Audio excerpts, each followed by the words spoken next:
भाषा विभाग पंजाब के विहड़े विच इकत्तर होए जाग के सिरां वाले लोग,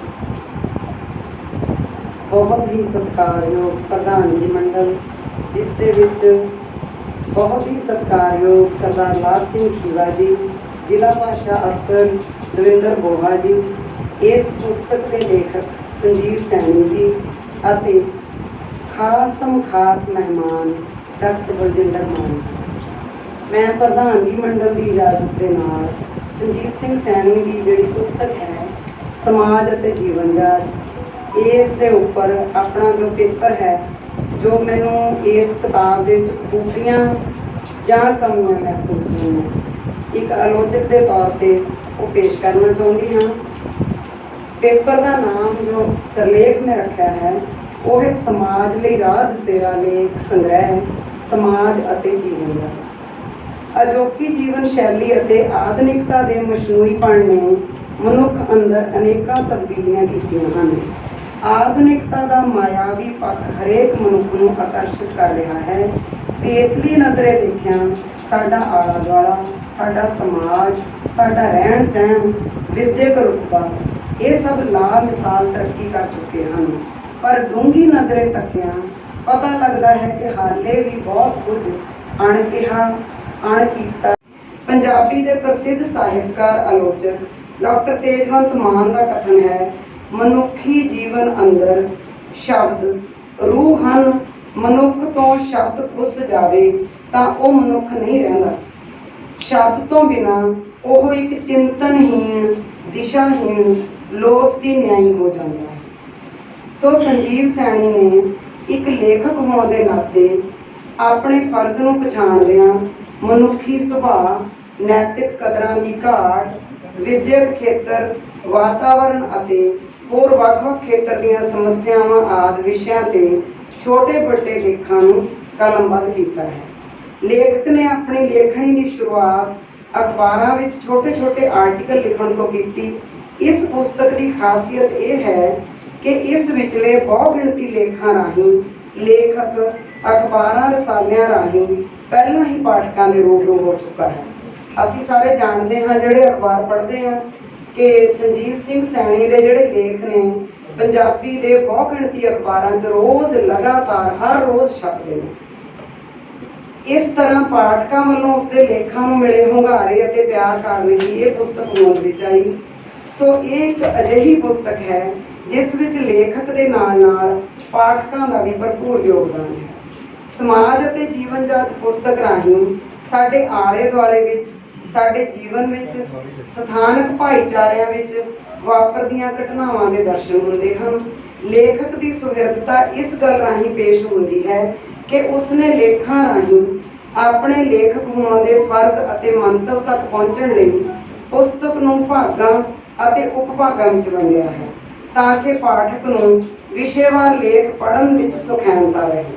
मनुख बणीए तहत उसने ऊल जलूल गल्लां विच भटकण की बजाय मनुखां वांग विहार करन, सहज अवस्था धारण करन अते विद्यक खेतर लई सुझाव भरपूर लेख शामिल किए हैं।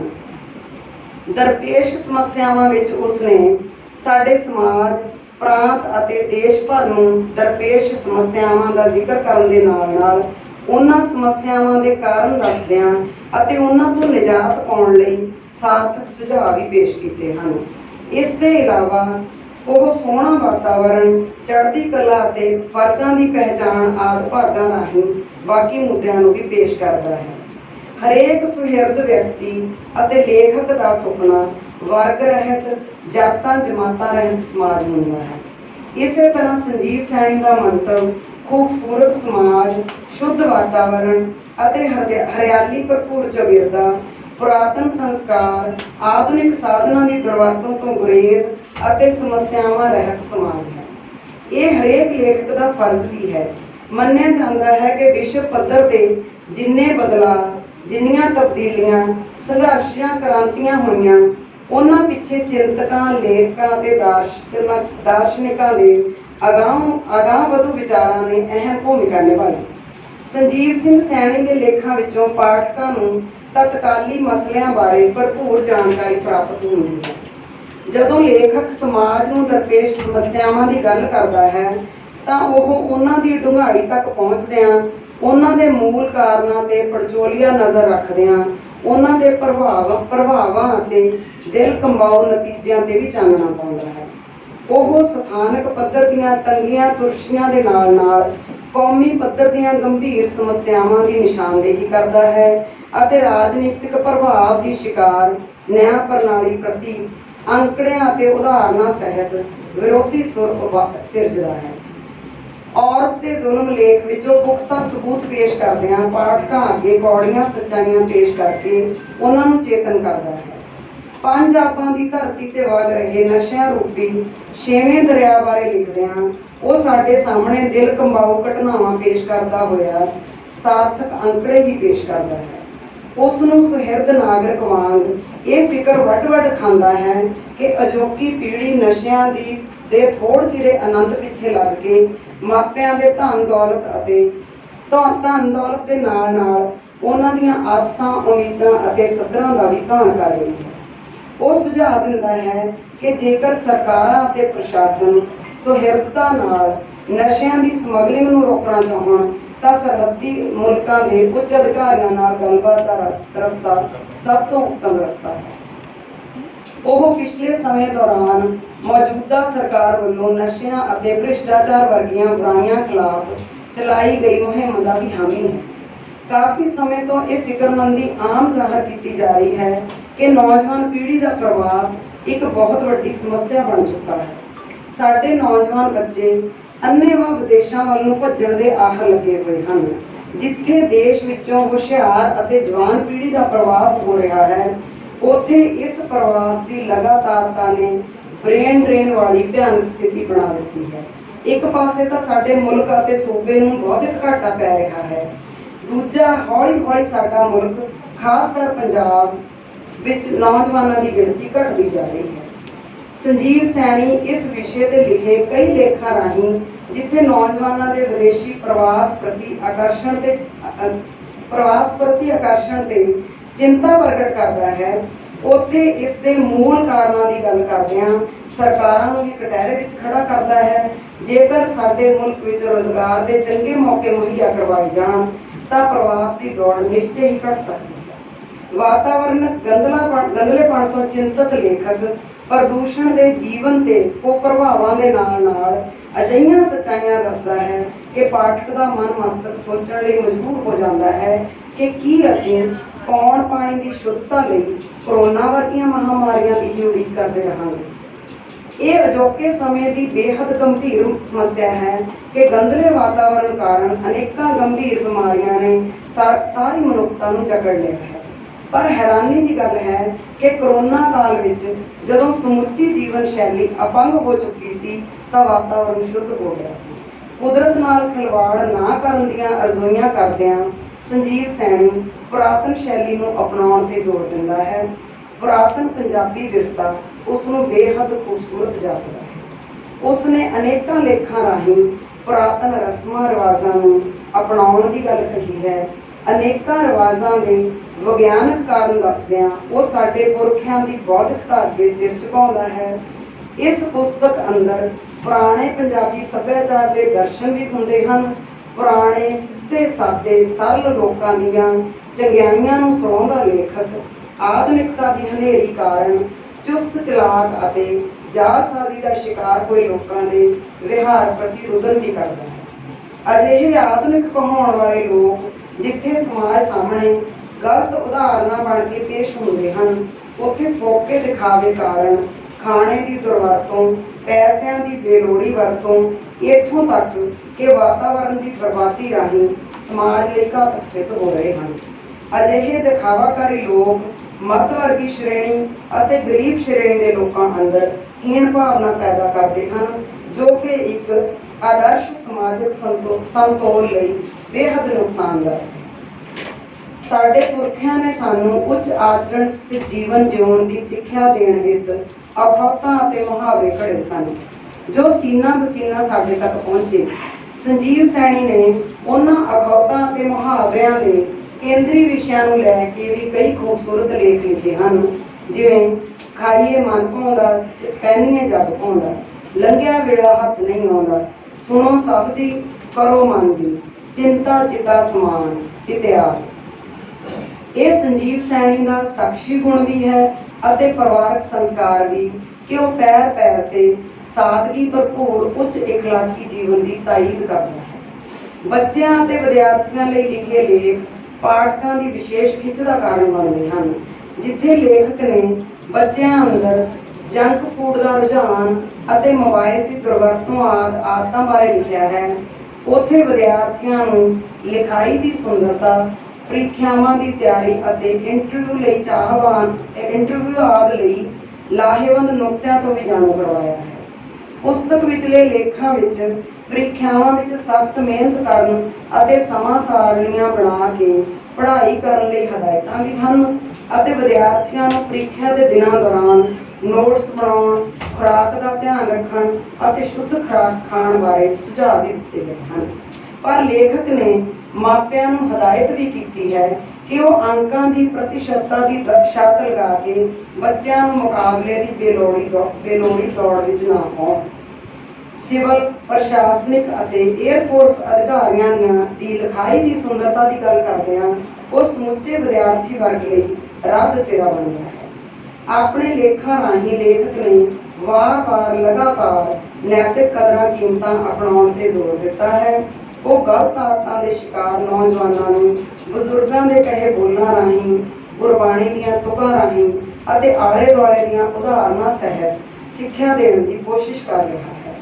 ਪਦਾਰਥਕ ਸਾਧਨਾਂ ਦੀ ਅੰਨੀ ਦੌੜ ਦੇ ਸ਼ਿਕਾਰ ਲੋਕਾਂ ਲਈ ਉਹ ਪੈਸਾ ਹੀ ਨਹੀਂ ਹੈ ਸਭ ਕੁਝ ਅਤੇ ਪੈਸੇ ਦੀ ਚਕਾਚੌਂਧ ਵਿੱਚ ਧੁੰਦਲੇ ਪੈ ਰਹੇ ਰਿਸ਼ਤੇ ਵਰਗੇ ਲੇਖਾਂ ਰਾਹੀਂ ਪ੍ਰੇਰਨਾ ਸਰੋਤ ਬਣਦਾ ਹੈ। ਸੰਜੀਵ ਸਿੰਘ ਸੈਣੀ ਨੇ ਇੱਕ ਚੇਤਨ ਲੇਖਕ ਵਜੋਂ ਆਪਣੀ ਪਛਾਣ ਬਣਾਈ ਹੈ। ਉਹ ਸਮੁੱਚੇ ਸਮਾਜ ਦੀਆਂ ਕਮੀਆਂ, ਸਮੱਸਿਆਵਾਂ, ਗੁਣਾਂ ਔਗੁਣਾਂ ਬਾਰੇ ਲਿਖਣ ਦੇ ਨਾਲ ਇਸ ਗੱਲ ਪ੍ਰਤੀ ਵੀ ਚੇਤਨ ਹੈ ਕਿ ਸਾਰੇ ਮੁੱਦੇ ਤਾਂ ਹੀ ਹੱਲ ਹੋ ਸਕਦੇ ਹਨ ਜੇਕਰ ਸਰਕਾਰੀ ਤੰਤਰ ਸੁਹਿਰਦਤਾ ਨਾਲ ਕੰਮ ਕਰੇ। ਉਹ ਕਈ ਲੇਖਾਂ ਵਿੱਚ ਆਪਣਾ ਸਿਆਣਾ ਸੁਝਾਅ ਪੇਸ਼ ਕਰਦਾ ਹੈ ਕਿ ਮੁਲਕ ਦੀਆਂ ਸੂਬਾ ਸਰਕਾਰਾਂ ਨੂੰ ਕੇਂਦਰ ਸਰਕਾਰ ਨਾਲ ਮਿਲ ਕੇ ਠੋਸ ਨੀਤੀਆਂ ਘੜਨੀਆਂ ਚਾਹੀਦੀਆਂ ਹਨ। ਪੁਸਤਕ ਵਿਚਲੇ ਲੇਖਾਂ ਨੂੰ ਛੋਟੇ-ਛੋਟੇ ਭਾਵਪੂਰਤ ਵਾਕਾਂ ਨਾਲ ਉਸਾਰਿਆ ਗਿਆ ਹੈ। ਇਸ ਦੇ ਭਾਸ਼ਾਈ ਗੁਣਾਂ ਨੂੰ ਪਰਖੀਏ ਤਾਂ ਪਤਾ ਲੱਗਦਾ ਹੈ ਕਿ ਲੇਖਕ ਦੀ ਭਾਸ਼ਾ ਸਾਦੀ ਅਤੇ ਠੇਠ ਹੈ। ਇਹ ਪੁਸਤਕ ਬੁੱਧੀਜੀਵੀ ਵਿਦਵਾਨਾਂ ਨੂੰ ਮੁੱਖ ਰੱਖ ਕੇ ਲਿਖਣ ਦੀ ਬਜਾਏ ਆਮ ਪੜ੍ਹੇ ਲਿਖੇ, ਅੱਧ-ਪੜ੍ਹ ਅਤੇ ਅਨਪੜ੍ਹ ਲੋਕਾਂ ਲਈ ਲਿਖੀ ਗਈ ਹੈ। ਘਰਾਂ ਅਤੇ ਸੱਥਾਂ ਵਿੱਚ ਬੈਠੇ ਆਮ ਲੋਕ ਵੀ ਸੰਜੀਵ ਸੈਣੀ ਦੇ ਲੇਖਾਂ ਨੂੰ ਪੜ੍ਹ ਅਤੇ ਸੁਣ ਕੇ ਇਸ ਦਾ ਆਨੰਦ ਮਾਣਦੇ ਹਨ। ਲੇਖਕ ਨੇ ਬੌਧਿਕਤਾ ਦੀ ਪਾਣ ਚੜੀ ਜਟਿਲ ਭਾਸ਼ਾ ਵਰਤ ਕੇ ਵਿਚਾਰਾਂ ਦੇ ਪ੍ਰਭਾਵ ਨੂੰ ਬੋਝਲ ਕਰਨ ਦੀ ਬਜਾਏ ਠੇਠ ਅਤੇ ਮੁਹਾਵਰੇਦਾਰ ਬੋਲੀ ਦੀ ਵਰਤੋਂ ਕੀਤੀ ਹੈ। ਇਹੀ ਕਾਰਨ ਹੈ ਕਿ ਸੰਜੀਵ ਸੈਣੀ ਦੇ ਪਾਠਕਾਂ ਦੀ ਬਹੁਤ ਵੱਡੀ ਗਿਣਤੀ ਹੈ। ਤਕਰੀਬਨ ਸਾਰੇ ਹੀ ਅਖਬਾਰਾਂ ਨੇ ਸੰਜੀਵ ਸੈਣੀ ਨੂੰ ਭਰਪੂਰ ਮਾਣ ਬਖਸ਼ਿਆ ਹੈ। ਉਸ ਦੇ ਲੇਖਾਂ ਦੀ ਲਗਾਤਾਰਤਾ ਨੂੰ ਉਸ ਨੂੰ ਇੱਕ ਮਿਹਨਤੀ ਮਨੁੱਖ ਦੇ ਤੌਰ ਤੇ ਸਾਬਤ ਵੀ ਕਰਦੀ ਹੈ ਅਤੇ ਸਥਾਪਿਤ। ਜਿਵੇਂ ਕਿਸੇ ਗੀਤ ਦੇ ਕੇਂਦਰੀ ਵਿਸ਼ੇ ਅਤੇ ਬਾਕੀ ਪੱਖਾਂ ਬਾਰੇ ਉਸ ਦੇ ਸਥਾਈ ਅੰਤਰੇ ਤੋਂ ਹੀ ਅੰਦਾਜ਼ਾ ਹੋ ਜਾਂਦਾ ਹੈ, ਉਵੇਂ ਪ੍ਰਭਾਵਸ਼ਾਲੀ ਲੇਖ ਦਾ ਸਰਲੇਖ ਉਸ ਦੇ ਮੁਖੜੇ ਵਾਂਗ ਹੁੰਦਾ ਹੈ। ਆਲੋਚਨਾਤਮਕ ਦ੍ਰਿਸ਼ਟੀ ਤੋਂ ਲੇਖਾਂ ਲਈ ਸੰਖਿਪਤ, ਪ੍ਰਭਾਵਸ਼ਾਲੀ, ਕੇਂਦਰੀ ਵਿਸ਼ੇ ਨੂੰ ਦਰਸਾਉਣ ਵਾਲੇ ਅਤੇ ਸਾਰਥਕ ਸਰਲੇਖ ਉੱਤਮ ਮੰਨੇ ਜਾਂਦੇ ਹਨ। ਇਸ ਪੁਸਤਕ ਦੇ ਕੁਝ ਸਰਲੇਖ ਜ਼ਿਆਦਾ ਲੰਬੇ ਹਨ। ਮੇਰਾ ਲੇਖਕ ਨੂੰ ਸੁਝਾਅ ਹੈ ਕਿ ਭਵਿੱਖ ਵਿੱਚ ਲੇਖਾਂ ਦਾ ਸਰਲੇਖ ਜਾਂ 1 ਜਾਂ 2 ਸ਼ਬਦਾਂ ਦਾ ਰੱਖਿਆ ਜਾਵੇ ਤਾਂ ਜ਼ਿਆਦਾ ਪ੍ਰਭਾਵਸ਼ਾਲੀ ਹੋਵੇਗਾ। ਕਈ ਥਾਈਂ ਭਾਵਨਾਵਾਂ ਦੇ ਵਹਾਅ ਵਿੱਚ ਵਹਿੰਦਾ ਲੇਖਕ ਵਾਕ ਦੋਹਰਾ ਦਾ ਸ਼ਿਕਾਰ ਹੋ ਜਾਂਦਾ ਹੈ। ਉਦੋਂ ਮੁੱਖ ਵਾਕ ਅਤੇ ਅਧੀਨ ਵਾਕ ਦੀ ਸਥਿਤੀ ਦਾ ਸੁਮੇਲ ਨਹੀਂ ਬਣਦਾ। ਅਸੀਂ ਜਾਣਦੇ ਹਾਂ ਕਿ ਬੋਲਚਾਲ ਦੀ ਬੋਲੀ ਸਾਹਿਤਕ ਬੋਲੀ ਨਾਲੋਂ ਭਾਸ਼ਾਈ ਅਤੇ ਵਿਆਕਰਨਕ ਤੌਰ ਤੇ ਕੁਝ ਵੱਖਰੀ ਹੁੰਦੀ ਹੈ। ਲੇਖਕ ਨੇ ਵਾਕ ਬਣਤਰ ਸਮੇਂ ਕਈ ਥਾਈਂ ਸਥਾਨਕ ਲੋਕ ਭਾਖਾ ਦੀ ਵਰਤੋਂ ਕੀਤੀ ਹੈ, ਜੋ ਕਿ ਬਹੁਤ ਵਧੀਆ ਗੱਲ ਹੈ, ਪਰ ਇਸ ਕਰਕੇ ਵਾਕ ਅਤੇ ਉਪਵਾਕ ਦਾ ਹੇਰ-ਫੇਰ ਵੀ ਹੋ ਜਾਂਦਾ ਹੈ, ਕਿਉਂਕਿ ਬੋਲਣ ਸਮੇਂ ਅਸੀਂ ਕਦੇ ਵਿਆਕਰਨਕ ਗਲਤੀਆਂ ਨੂੰ ਧਿਆਨ ਵਿੱਚ ਨਹੀਂ ਰੱਖਦੇ। ਪਰ ਇਸ ਦੇ ਬਾਵਜੂਦ ਲੇਖਕ ਨੇ ਆਪਣੇ ਆਮ ਪਾਠਕ ਵਰਗ ਨਾਲ ਪੂਰਾ ਨਿਆਂ ਕਰਨ ਦੀ ਕੋਸ਼ਿਸ਼ ਕੀਤੀ ਹੈ। ਉਪਰੋਕਤ ਪੁਸਤਕ ਆਪਣੇ ਬਹੁਪੱਖੀ ਵਿਸ਼ਿਆਂ ਕਾਰਨ ਹਰੇਕ ਵਰਗ ਦੀ ਪੜ੍ਹਨ ਭੁੱਖ ਨੂੰ ਤ੍ਰਿਪਤ ਕਰਨ ਵਾਲੀ ਹੈ।